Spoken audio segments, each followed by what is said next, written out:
अस्सलाम वालेकुम दोस्तों। इस आईपीओ सीज़न में अब जो अगला आईपीओ है वो है मिसेस बेक्टर फूड प्रोसेसिंग का। तो आइए ये समझते हैं क्या ये हलाल है और क्या इसमें इन्वेस्ट किया जा सकता है। तो आइए पहले समझते हैं कुछ डिटेल्स आईपीओ के बारे में।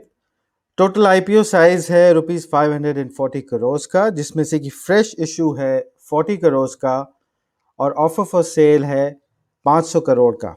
यानी कि 500 करोड़ जो एग्जिस्टिंग शेयर होल्डर्स हैं वो अपने घर लेके जाएंगे और जो बचे 40 करोड़ हैं उससे कंपनी अपने केपेक्स इन्वेस्टमेंट करेगी और अदर कॉर्पोरेट पर्पसेस के लिए उसे यूज करेगी।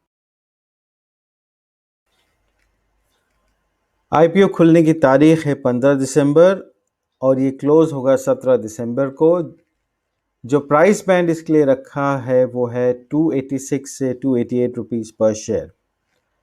एक लॉट है 50 शेयर्स का और मिनिमम ऑर्डर एक लॉट का है यानी कि 50 शेयर्स का, और मैक्सिमम ऑर्डर जो दिया जा सकता है वो है 13 लॉट का यानी कि 650 शेयर्स का। तो लॉट साइजेस के हिसाब से इसमें मिनिमम इन्वेस्टमेंट अमाउंट होगा 14,400 का और मैक्सिमम इसमें 1,87,200 इन्वेस्टमेंट किया जा सकता है। इसकी अलॉटमेंट डेट है 22 दिसंबर और एक्सपेक्टेड लिस्टिंग डेट है 28 दिसंबर की। तो आइए अब इस कंपनी के प्रोफाइल को समझते हैं कि कंपनी का बिजनेस क्या है। Mrs. Bector Food Specialty, this is one of the leading biscuits and bakery manufacturing companies, especially north India में। इनकी कोर एक्टिविटी में आता है manufacturing of biscuits like cookies, creams, cracker, digestives etcetera. ये bakery segment में भी हैं जहाँ पे ये पिज़्ज़ा, बन्स, ब्रेड्स वगैरह का प्रोडक्शन करते हैं।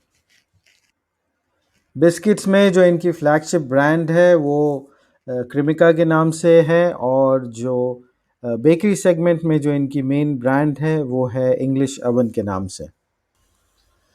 इस कंपनी का बिजनेस इंडिया के 26 स्टेट्स में फैला हुआ है।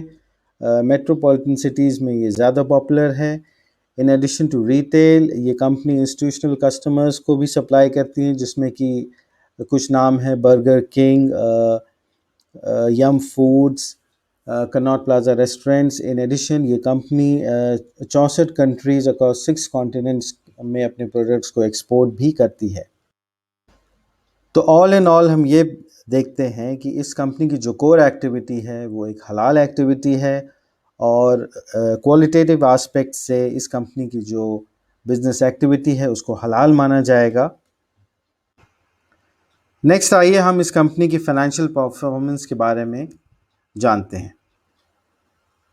फाइनेंशियल ईयर 2020 की फिगर्स को अगर हम फाइनेंशियल ईयर 2019 से कंपेयर करें तो कंपनी के रेवेन्यूज़ में 2.75% का ड्रॉप आया है। लेकिन अगर हम करंट फाइनेंशियल ईयर की हाफ ईयर परफॉर्मेंस देखें तो कंपनी की परफॉर्मेंस में इम्प्रूवमेंट है and they have registered a profit of 39 crore. तो अगर हम इसकी करंट फाइनेंशियल ईयर की परफॉर्मेंस देखें तो the company is expected to do better in this current financial year and given the current performance the company is expected to grow from here. अगर हम इस कंपनी के क्वालिटेटिव एस्पेक्ट्स की बात करें इन टर्म्स ऑफ शरिया compliance, तो ये कंपनी चारों रेशियोज़ को मीट करती हुई पाई गई है, तो इसलिए क्वांटिटेटिवली भी ये कंपनी शरिया कंप्लायंट मानी जाएगी और इसमें इन्वेस्ट करना इंशाल्लाह हलाल होगा और इस कंपनी का इन्वेस्टमेंट हलाल माना जाएगा। तो ये था about this company given the current IPOs. अभी जो रिसेंटली चाहे वो बर्गर किंग हो और दूसरे आईपीओज हों, इस आईपीओ को लेकर के भी काफ़ी एक्साइटमेंट है and if not for long term gains, listing gains के लिए इस आईपीओ को लेकर के ग्रे मार्केट में काफ़ी हलचल है और इस पर ऑलरेडी काफ़ी प्रीमियम हो चुका है। तो इसमें इन्वेस्टमेंट देखा जा सकता है उस लिहाज से। That's it for now friends. अगर आपको मेरा ये वीडियो पसंद आया हो तो आप प्लीज़ इसे लाइक, शेयर और हमारे चैनल को सब्सक्राइब करें। अगर आपके कोई सवाल हो तो आप मुझे sharia-compliant-investing@gmail पे लिख सकते हैं। आप हमें इंस्टाग्राम पे भी फॉलो कर सकते हैं। इंस्टाग्राम पे हमारा हैंडल है हलाल इन्वेस्टमेंटर। तो अगले वीडियो तक के लिए इजाज़त, मिलते हैं आपसे। अस्सलाम वालेकुम।